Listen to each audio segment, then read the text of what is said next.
Hello and good morning or afternoon. My name is Mr. Shkuko Rudo from Kenya, and I invite you to a brief business cultural insights of my country, Kenya. I will introduce my presentation as cultural dons and do's in order to avoid making communication faux pas in Kenyan business culture. Kenya is a social-oriented culture rather than individualistic. Thus, Harambee, loosely translated as pulling together, has historically defined the population of Kenya, and in practice is that the privileged members of the society are expected to share and use their resources to better and improve the lives of others.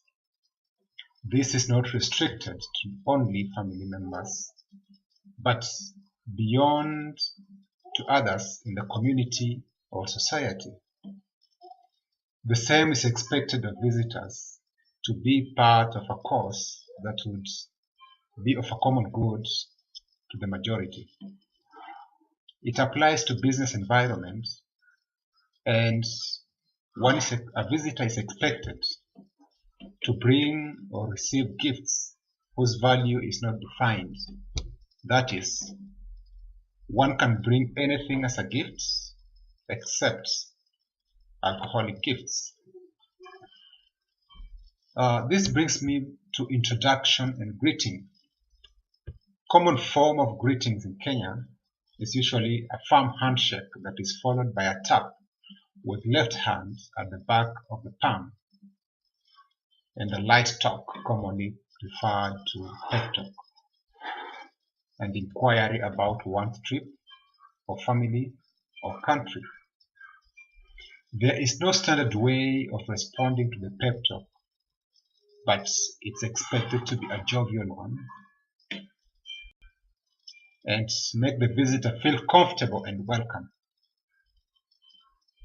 If the interaction is between two people of the same gender, they may embrace or hug one another, but not between men and female. During this first meeting, introduction takes place. Kenyans introduce themselves, mentioning their title along with their positions that one occupies in an organization. A point to note here, please take note of titles such as Dr. XX, Engineer XX, Professor XX, because failure to acknowledge one's title in business interaction is regarded as being disrespectful and undermining the status of the subject. Meeting and scheduling.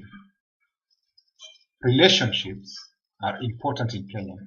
Time is devoted to small talk in order to get to know each other more and create a relaxed atmosphere for the discussion. It's recommended that your Kenyan host guide the discussion and determine when to start a business discussion. Meeting schedule may be structured or not. Meetings have agenda,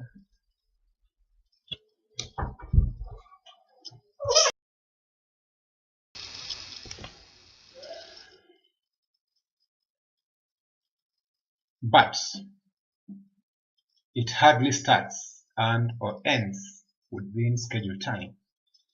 It's possible to discuss points back and forth until consensus is reached. Kenyans are usually amused at the concept of an ending time. The meeting only ends when all parties agree.